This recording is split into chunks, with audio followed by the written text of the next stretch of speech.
The expansion valve is an important component in your vehicle's AC system. It transforms the high-pressure liquid refrigerant into a colder, low-pressure liquid. It also regulates the amount of refrigerant that enters the evaporator to ensure smooth operation. If there is too much or too little refrigerant flowing to the evaporator, it will lead to issues within the AC system. The expansion valve will usually be located either on the firewall or behind the glove box compartment. Here's the location on a Ford Fusion. It's important to note that not all cars have an expansion valve. Your car will either have an expansion valve or an orifice tube. They both serve the same purpose in the AC system. The first symptom is noticing poor AC performance. A bad expansion valve can cause too much or too little refrigerant to enter the evaporator. This could disrupt the whole AC operation, resulting in warm air blowing from the vents.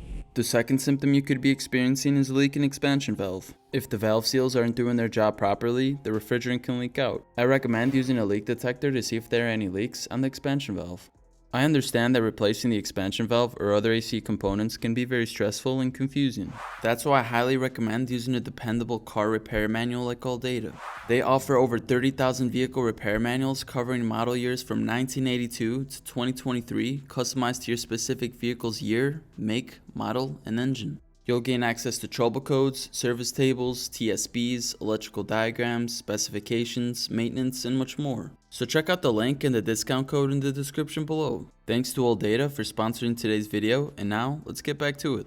The best way to identify if the expansion valve is faulty is to use an AC manifold gauge. Hook up your gauge to the service ports, start your car, and let it reach normal operating temperature. You want to make sure that your AC is set to the coolest setting and your windows are rolled down. Now the readings will depend on your vehicle and the temperature outside. However, the general readings should be about 25 to 60 psi on the low side and 130 to 350 psi on the high side.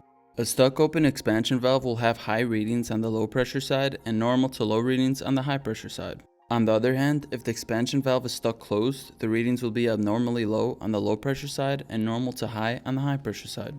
Another way to ensure the expansion valve is at fault is to check your gauge readings once the vehicle's been off for some time. Both pressures should be equal, if not, your TXV could be clogged. If you decide to replace your expansion valve, I also recommend replacing your receiver dryer.